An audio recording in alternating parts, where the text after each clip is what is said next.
فرما دیا۔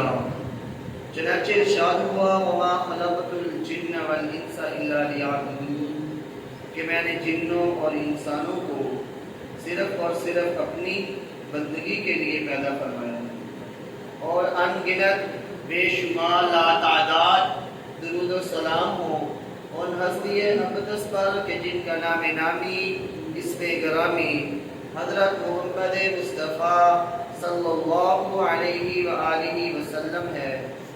آپ صلی اللہ علیہ وسلم کو اللہ تبارک و تعالی نے تمام انسانیت کی رہنمائی کے لیے مبعوث فرمایا۔ آپ صلی اللہ علیہ وسلم کو اللہ تبارک و تعالی نے حاکمیت، جامعیت، اکملیت اور علمیت کے تمام اوصاف آپ صلی اللہ علیہ وسلم کے اندر جمع فرما دیے۔ آپ کی سیرت کا باب ایسا باب ہے جو ختم ہونے والا نہیں۔ آپ کی صفات عالیہ اور بلند کرداری کا اعتراف نہ صرف مسلمان کرتے ہیں بلکہ غیر مسلم بھی آپ صلی اللہ علیہ وسلم کی شخصیت کے گرویدہ نظر آتے ہیں۔ آپ صلی اللہ علیہ وسلم سے محبت کرنے والے نظر آتے ہیں۔ آپ صلی اللہ علیہ وسلم کی شخصیت سے متاثر نظر آتے ہیں۔ آپ صلی اللہ علیہ وسلم کو اللہ تبارک و تعالی نے یکجا جامعیت، روزگار، آپ صلی اللہ علیہ وسلم کی ایسی شخصیت تھی جیسی کہ دنیا کے اندر نہ کوئی شخصیت آئی ہے اور نہ آئے گی۔ آپ صلی اللہ علیہ وسلم نہ صرف دینی لحاظ سے امام تھے بلکہ آپ صلی اللہ علیہ وسلم عقیدہ و منہج کے علاوہ ذہانت میں بھی سب سے اعلیٰ، قیادت میں بھی سب سے اعلیٰ اور روشن ضمیری میں بھی سب سے اعلیٰ تھے۔ گویا کہ یہ تمام چیزیں آپ ہی سے شروع ہو کر آپ ہی پر ختم ہوتی ہیں۔ رحمت دو عالم حضرت محمد مصطفیٰ صلی اللہ علیہ وسلم کی عزت و نموز کی تحفظ کا دفاع کرنا ہر مسلمان پر فرض ہے۔ مسلمان سب کچھ برداشت کر سکتا ہے، وہ یہ تو برداشت کر سکتا ہے کہ میں قتل کر دیا جاؤں، وہ یہ تو برداشت کرتا ہے کہ میرے والدین، میری اولاد کو قتل کر دیا جائے یا اللہ کے راستے میں شہید کر دیا جائے، ان کے ساتھ ظلم و زیادتی ہو جائے، مسلمان وہ بھی برداشت کر سکتا ہے۔ لیکن اگر مسلمان کوئی چیز برداشت نہیں کر سکتا تو وہ آپ صلی اللہ علیہ وآلہ وسلم کی شان کے اندر ذرہ برابر بھی گستاخی ہے کہ اگر کوئی آپ صلی اللہ علیہ وسلم کی طرف انگلی کا اشارہ بھی کرے تو مسلمان یہ بھی برداشت نہیں کر سکتا۔ اگر ہم مومن بننا چاہتے ہیں، ایمان والے بننا چاہتے ہیں تو ہمیں اپنے والدین سے، اپنی اولاد سے، حتیٰ کہ اپنی جان سے بھی زیادہ محبوب آپ صلی اللہ علیہ وسلم کو رکھنا ہوگا۔ حضرت عمر فاروق رضی اللہ تعالی عنہ کی ایک مشہور حدیث ہے کہ آپ صلی اللہ علیہ وسلم کے پاس بیٹھے ہوئے تھے، آپ صلی اللہ علیہ وسلم نے ان کے ہاتھ پکڑے اور انہوں نے کہا یا رسول اللہ آپ مجھے ہر چیز سے زیادہ محبوب ہیں سوائے میری جان کے، کہ جو میری جان ہے یہ مجھے زیادہ عزیز ہے، اس کے علاوہ آپ ہر باقی دنیا کی ہر چیز سے زیادہ محبوب ہیں۔ آپ صلی اللہ علیہ وسلم نے فرمایا کہ اے عمر تم ایمان والے نہیں، تم ایمان والے تب تک نہیں ہو سکتے جب تک کہ میں تمہیں تمہاری جان سے بھی زیادہ عزیز نہ ہو جاؤں۔ پھر حضرت عمر فاروق نے گواہی دی کہ یا رسول اللہ صلی اللہ علیہ وسلم اب آپ مجھے میری جان سے بھی زیادہ محبوب ہیں، کہ دنیا کی ہر چیز سے پہلے ہی زیادہ محبوب تھے، اب میری جان بھی آپ کے اوپر قربان ہے۔ اللہ تبارک و تعالی نے صحابہ کرام کو ایسا ایمان عطا کیا کہ جیسا ایمان باقی امت کے حصے میں نہ آیا. ہمیں آپ صلی اللہ علیہ وسلم نے ان کی پیروی کرنے کا، آپ صلی اللہ علیہ وسلم نے اپنے بعد ان کی بات ماننے کا حکم دیا.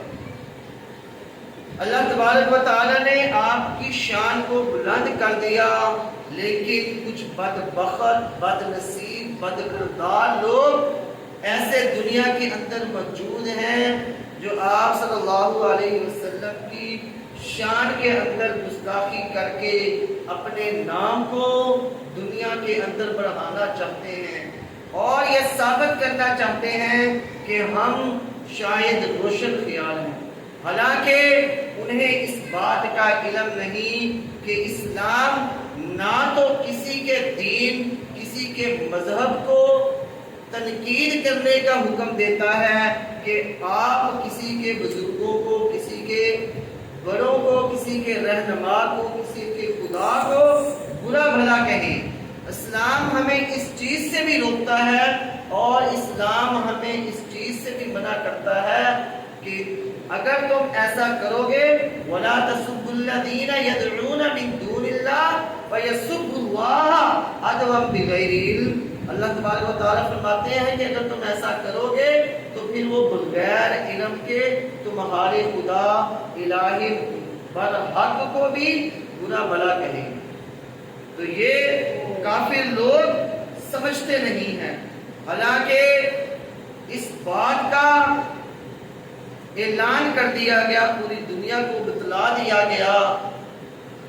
بے شک ہمارے حکمران جیسے بھی تھے پہلے، عمران خان، لیکن اس نے ایک اچھا کام کیا کہ ناموس رسالت کے اوپر، اسلام فوبیا کے اوپر دنیا کو بتلایا کہ ہم ہر چیز برداشت کر سکتے ہیں لیکن اپنے آقا کی شان میں گستاخی برداشت نہیں کر سکتے.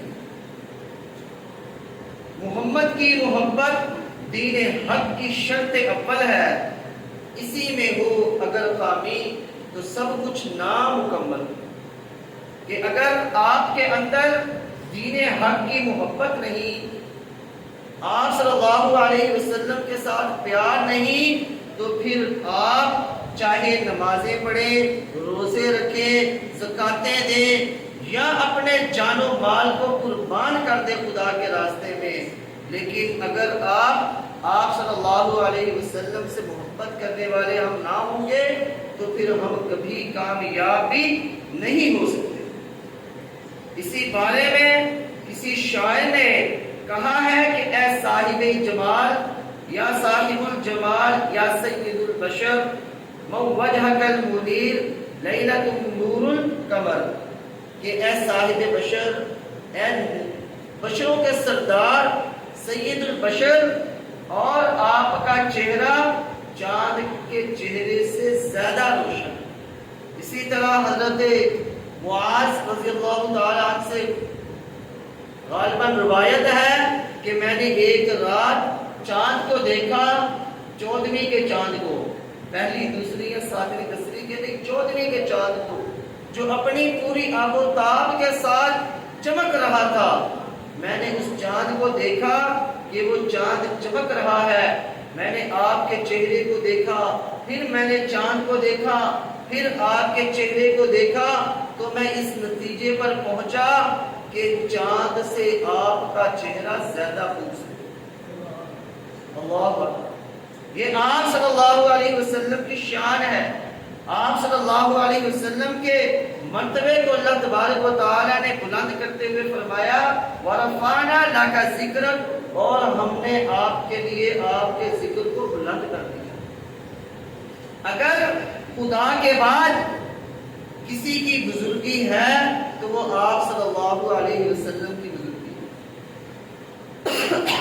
دنیا کے تمام انسان افضل ہیں، لیکن اگر کوئی اس قابل ہے کہ اس کی پیروی کی جائے، اس کے نقش قدم پر چلا جائے، تو وہ آپ صلی اللہ علیہ وآلہ وسلم.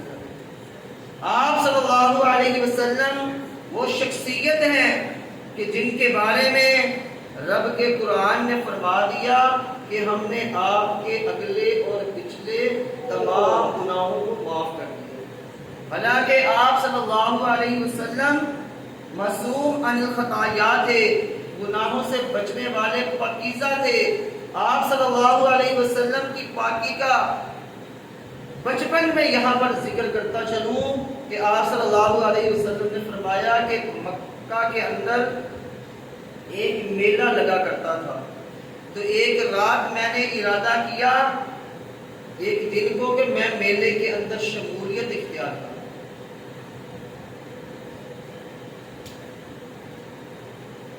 تو میں نے اپنے ساتھی کو کہا کہ میں میلہ دیکھنے جاتا ہوں اور تم بکریوں کا دھیان رکھو۔ یہ آپ صلی اللہ علیہ وسلم کے بچپن کی بات ہے کہ آپ کو اللہ نے بچپن کے اندر بھی ایسے گناہوں سے بچایا ہے۔ آپ صلی اللہ علیہ وسلم فرماتے ہیں کہ میں میلے کی طرف چلا، میں کچھ راستہ چلا ہوں گا کہ مجھے نیند کا غلبہ آیا اور میری پھر تب آنکھ کھلی جب میلہ ختم ہو چکا کہ آپ صلی اللہ علیہ وسلم کو اللہ تبارک و تعالی نے بچپن کے اندر ہی گناہوں سے محفوظ فرما دیا۔ اسی طرح دائی حلیمہ کہ ہاں جب آپ صلی اللہ علیہ وسلم پرورش پا رہے تھے، 4 سال کی عمر میں آپ کے دل کو آب زمزم سے دھو دیا گیا، اور آپ صلی اللہ علیہ وسلم نے ایک اور مرتبہ فرمایا کہ ہر انسان کے ساتھ شیطان ہوتا ہے جو اسے گناہوں کی طرف کو ابھارتا ہے، جیسا کہ یوسف علیہ السلام کے بارے میں اللہ تبارک و تعالی نے بیان فرمایا۔ انہوں نے کہا وَمَا أُبَرِّئُ نَفْسِي إِنَّ النَّفْسَ لَأَمَّارَةٌ بِالسُّوءِ إِلَّا مَا رَحِمَ رَبِّي، کہ میں اپنے نفس کو اس چیز سے بری نہیں سمجھتا، آزاد نہیں سمجھتا، بے شک نفس خواہشات برائی کی طرف ابھارتا ہے۔ تو آپ صلی اللہ علیہ وسلم نے فرمایا کہ جو میرے ساتھ شیطان ہے اس نے اسلام قبول کر لیا، وہ میری دین کے اندر مدد کرتا ہے۔ اللہ اکبر۔ تو ہمیں آپ صلی اللہ علیہ وسلم کی عزت کی دفاع کرنے کی ضرورت ہے۔ اگر ہم اپنی مال جان عزت سب کچھ گوا کر بھی آپ صلی اللہ علیہ وسلم کا عزت کا دفاع کر لیں تو یہ ہمارے لیے قیامت کے دن نجات کا باعث ہوگا۔ امام مالک سے وقت کے حکمران نے پوچھا کہ اے مالک مجھے بتلاؤ کہ جس نبی کی امت موجود ہو اس نبی کی گستاخی کی جائے، اس کی شان کے اندر نہ زیبا الفاظ استعمال کیے جائیں تو اس امت کو کیا کرنا چاہیے؟ انہوں نے کہا کہ اس امت کو چاہیے کہ جو گستاخی کرنے والے ہیں ان کے ساتھ قتال کریں، اس کو قتل کر دیں، اور اگر وہ پھر بھی یہ کام نہیں کر سکتے تو پھر اس امت کو مر جانا چاہیے۔ اس امت کے لیے ڈوب مرنے کا مقام ہے کہ جس کی نبی کی گستاخی کی جائے اور وہ امت چپ رہے۔ ہمیں ہر جگہ پر اس بات کے خلاف احتجاج کرنا چاہیے کہ کافروں کی جرت کیسے ہوئی، انڈیا والوں کی جرت کیسے ہوئی کہ میرے آقا کے بارے میں بات کر سکتے۔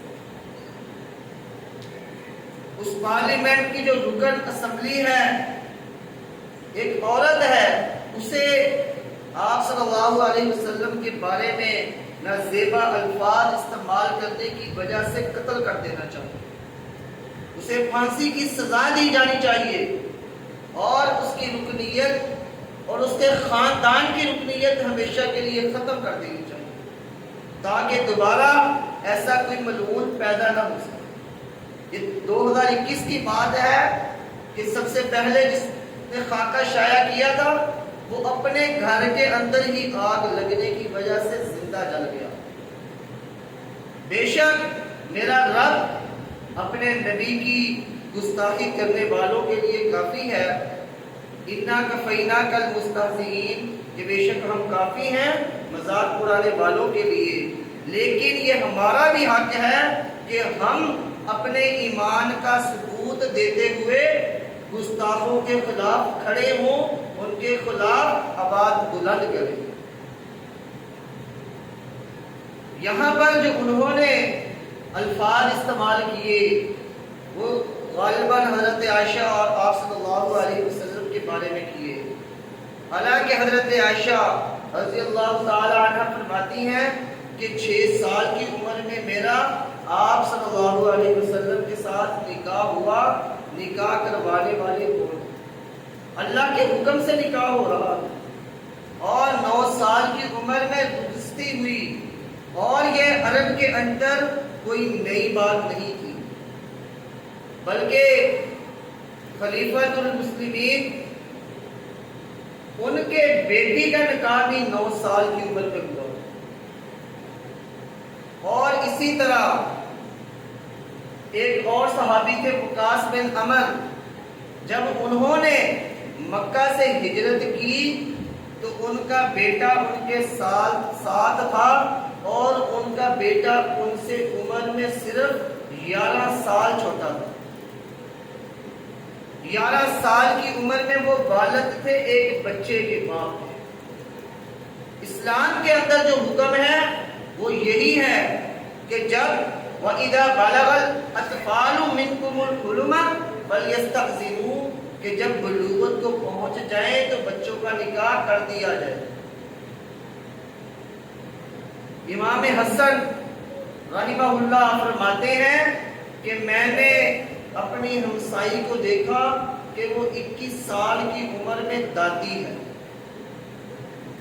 اگر 21 سال کی عمر میں دادی ہے تو گویا پھر اس کا 9 سال کی عمر میں نکاح ہوا ہوگا تو وہ دادی بنی ہے، اور اس کے بیٹے کا بھی آگے جلدی نکاح ہوا ہوگا تو وہ دادا بنا ہے، وہ دادی بنی ہے۔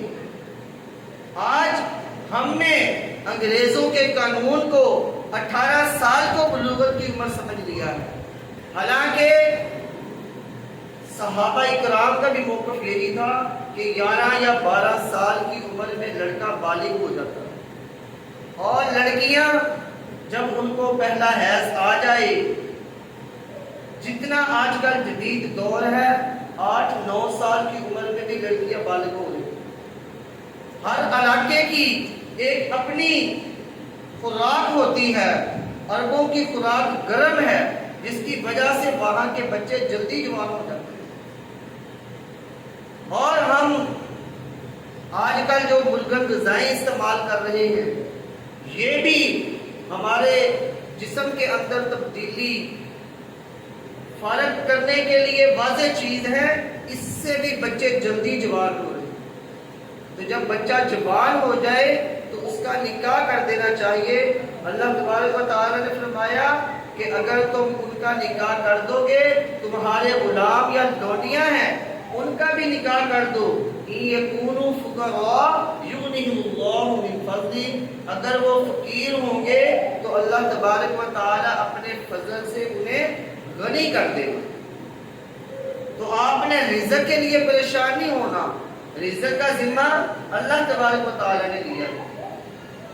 تو اللہ تبارک و تعالی سے دعا ہے کہ اللہ رب العزت ہمیں آپ صلی اللہ علیہ وسلم کا دفاع کرنے والا بنائے، اور آپ صلی اللہ علیہ وسلم سے ایسی محبت نصیب فرمائے کہ جیسا صحابہ کرام آپ صلی اللہ علیہ وسلم سے محبت کرتے تھے۔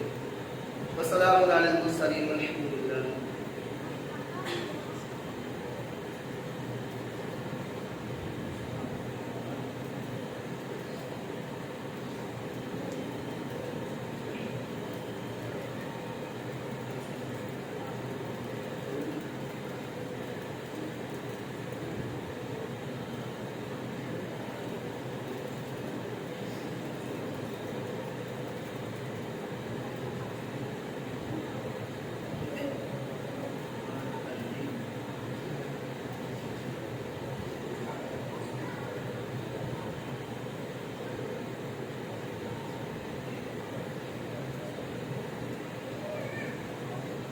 إن الحمد لله نحمده ونستعينه ونستغفره ونؤمن به ونتوكل عليه ونعوذ بالله من شرور أنفسنا ومن سيئات أعمالنا من يهده الله فلا مضل له ومن يضلل فلا هادي له وأشهد أن لا إله إلا الله وأن محمدا عبده ورسوله أما بعد. محترم سامعین، جیسا کہ آپ جانتے ہیں کہ آواز بلند کرنا آج کل نہایت آسان ہے. ہم سوشل میڈیا کے ذریعے بھی آواز کو بلند کر سکتے ہیں.